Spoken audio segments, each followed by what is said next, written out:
Parfois même Madame, soutenu Monsieur, du bonjour. côté du Très heureux de vous Languedoc retrouver ce mercredi, dimanche. Le temps est mais souvent gris et à froid, même si proximité quelques de éclaircies l'Erfoy arrivent qui à se résistera déployer. Et la sur le neige nord, qui s'est invitée on aura ce des matin précipitations d'ailleurs sous dans la forme de région neige, Tournai, voire en Wallonie-Picarde. Regardez cette photo bien blanche La prise à zone, Timouji, ce petit village de la concernée Wallonie-Picarde. est encore à Merci affiner, beaucoup à d'ici Rudy là. d'avoir Côté partagé cette température, photo sur notre donc, groupe avec cet Facebook air doux, Météo et RTBF humide, ça ciel monte partagé. sur, Alors, le si sud, vous avez un baromètre à la contre maison, la froid 1010 résiste hectopascales, beaucoup conditions mieux au faiblement nord. dépressionnaires, et puis Pour toujours les cette jours masse d'air suivants, froid d'origine jeudi polaire. Regardez la et couleur bien vendredi, bleue, voire on même va carrément avoir, de violette, nouveau une arrivée qui est d'air sur plutôt notre froid par le pays. nord, Mais regardez donc la un couleur froid du sec ciel, sur ces une nuages partie qui auront nord-ouest tendance du à pays. s'en aller Et au par fil contre, des heures, à sur tel une point que partie nous sud passerons et un est, lundi on au aura soleil. des Mais résidus avant de la cela, il faudra perturbation composer avec encore jeudi, quelques flocons en possibles atténuation depuis Gand vendredi, avec jusqu'aux encore tout de portes de même Bruxelles, quelques quelques précipitations éclaircies qui neigeuses, se parfois déploieront assez notamment basse en province altitude, de entre Limbourg, les voire Alpes ici et le le long de la Jura. frontière française. Pour le Et puis le ciel week-end, aura c'est tendance à plutôt un finalement se anticyclone qui va dégager se dans le cours de la développer soirée. sur le En pays. revanche, le Donc un froid froid est toujours plus là, sec, il ne va pas nous quelques quitter. averses Moins du 2 degrés à côté Spaye, des à côtes de Saint-Hubert, Manche jusqu'à 2 ou degrés en Corse depuis par Liège midi. jusqu'à Bruxelles, en Et passant puis par dimanche, Asselt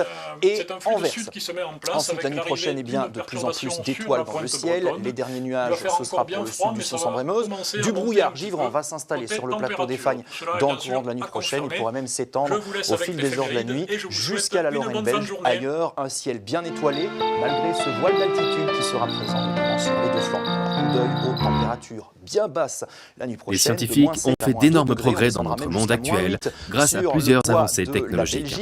Ces inventions nous ont permis de découvrir de nouveaux phénomènes et de mieux comprendre l'univers. L'une de ces inventions est l'accélérateur de particules le plus grand et le plus puissant du monde.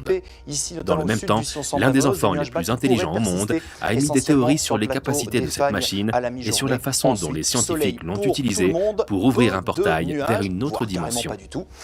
Quelle théorie ce jeune génie a-t-il proposé et comment la machine a-t-elle été utilisée pour créer un nouveau portail? Rejoignez-nous pour découvrir comment le jeune génie le plus intelligent du monde, selon les physiciens du Grand Collisionneur de Hadron, a ouvert un nouveau portail. Au fil des ans, le monde de la science a été béni par un certain nombre d'enfants génies. Mais celui-ci est considéré comme l'enfant génie le plus intelligent au monde. Il s'appelle Max Loeffling. Avec sa théorie sur le grand collisionneur de Hadron, Max a suscité des craintes parmi les scientifiques du monde entier. Le jeune et brillant enfant était initialement connu pour fasciner le monde avec ses théories sur le fonctionnement du monde et la façon dont les humains s'adaptent à chaque nouveau phénomène découvert dans notre univers. Cependant, ces récentes théories ne sont pas de simples informations.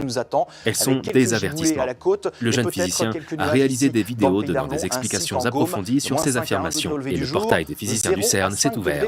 Pour ceux qui l'ignorent, il est également inventeur. En s'établissant au jeune âge de 13 ans, il a inventé un dispositif d'énergie libre. Il a fait la démonstration de ce dispositif, expliquant comment l'appareil à énergie libre pourrait restructurer la façon dont les humains vivent dans le monde entier. Depuis lors, il est largement connu pour son point de vue intelligent sur les phénomènes intéressants qui se produisent dans notre univers. Ces sujets portent sur le monde dans lequel nous vivons et sur l'univers parallèle. Parmi ces théories sur notre monde, on peut citer le fait que les expériences menées au CERN menacent de détruire le tissu de notre univers et nous faire basculer dans un univers parallèle plus proche du nôtre. Cette théorie ne peut être contestée, car ce n'est pas la première fois que les scientifiques de l'Organisation européenne pour la recherche nucléaire effectuent de tels tests.